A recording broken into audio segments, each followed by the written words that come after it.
Today we're going to knit some Valentine's flowers, and it's going to be finger knitting, and then we're going to form the flowers from the finger knitting. So I'm going to have Sunny help me because he's a much better finger knitter than I am. And so Sunny, could you get the yarn out? I think we're going to use the purple for the flowers. And I just need you to finger knit the yarn. So it's a really long piece, maybe 3 feet long, and then I need you to finger knit it again, so double finger knitting.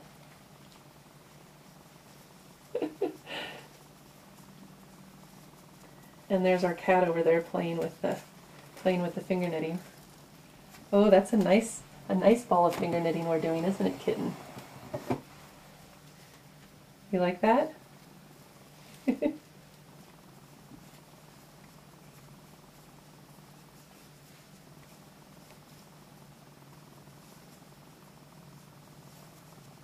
In fact, that's thick enough yarn. I think we'll double finger knit it because it's too long now. Okay, go ahead and cut it off and start another finger knitting. Okay, and can you show me how do you double finger knit something? You've already finger knit it once, so what do you do here to double finger knit it? You finger knitted string. So you just pretend like this string is a piece of yarn? Yeah. Oh, okay. So you tie the finger knitting on as if you would tie a piece of yarn, and you start finger knitting the finger knitting. Okay? And that's what we call double finger knitting.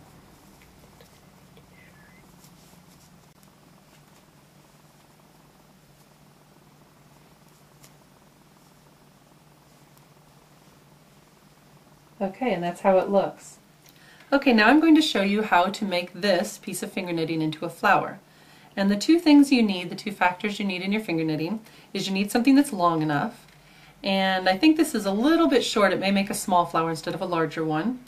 But you also need it to be thick so that when you wind it around, it'll be a nice flower. So I'm going to get my yarn here.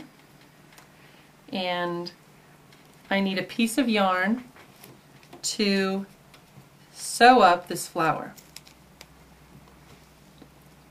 So I also need to trim off the edges of this before I start, but I'm going to put this through the needle first.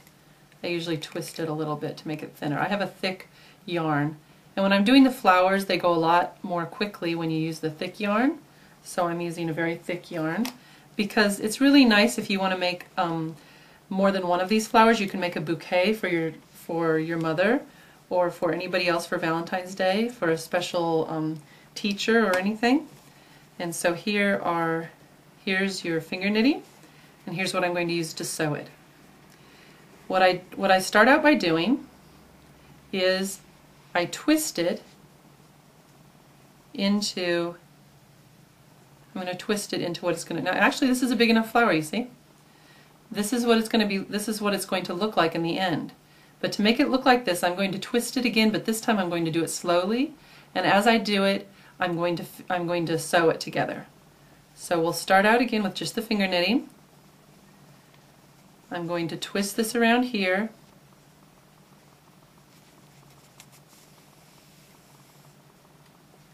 I'm going to sew the first stitch, and after I sew the first stitch I'm actually going to tie this off so that it's firm there.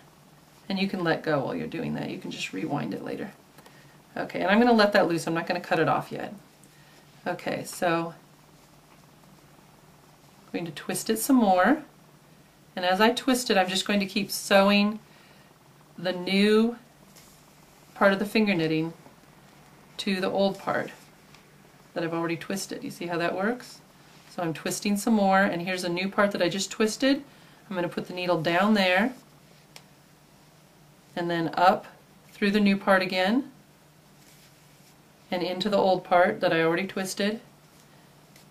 And so it's just going to be a continuous process of up through the old, down through the new, up through the new, down through the old twisted.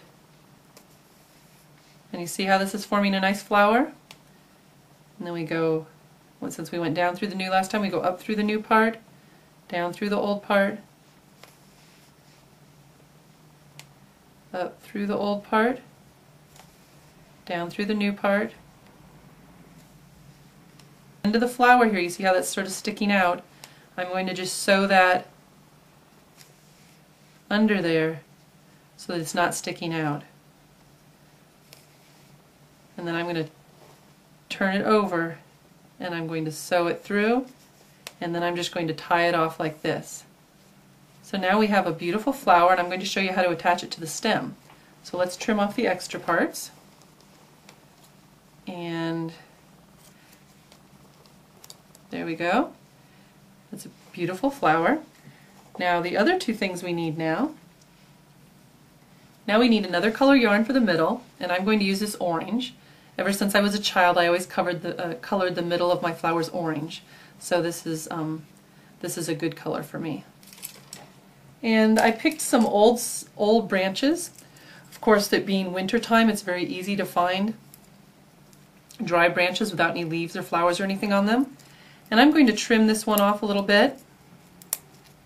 Take the extras off of it, so it's just a long branch. I'm going to put the flower at the top of the stick here, like this, and the way I'm going to attach it to the stick is I'm going to attach it with this orange yarn. And I'm going to start, you see the back here? This is how I'm putting it. I'm putting the stick right in the middle of the flower, and I'm going to start with the yarn here, and I'm going to go right by the stick and go up to the top and leave this part hanging out.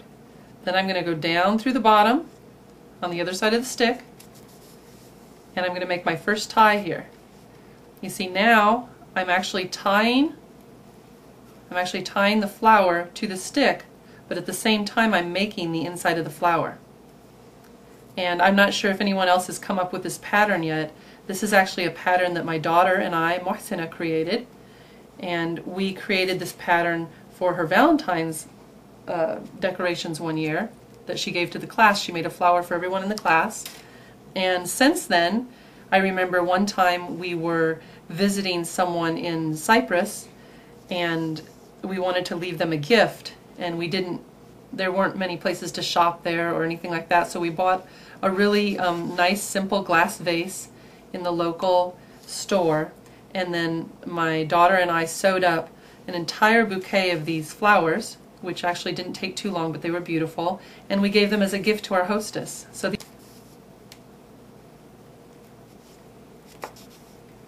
and if you keep doing it in one spot, you'll get a nice little orange middle to your flower here. It'll just keep making layers upon layers. And I'm almost done here. I think I just have a couple more stitches, and then I'm going to need to tie it off, so I need to leave some extra. So here we go. I need to leave some extra here, so I'm going to leave this extra. I'm going to bring the needle through on the back. I'm just going to tie it off. And here is our flower. And what we did for the stems was we took paper and we cut it in the shape of two leaves attached, and then we wrapped the leaves around here, and you can write any message you want to on the leaves. You can do the leaves in any way you want. But here's how you do a finger knitted flower, and this is a beautiful Valentine's project for a class, for homeschooling, and just a beautiful gift for anyone for Valentine's Day.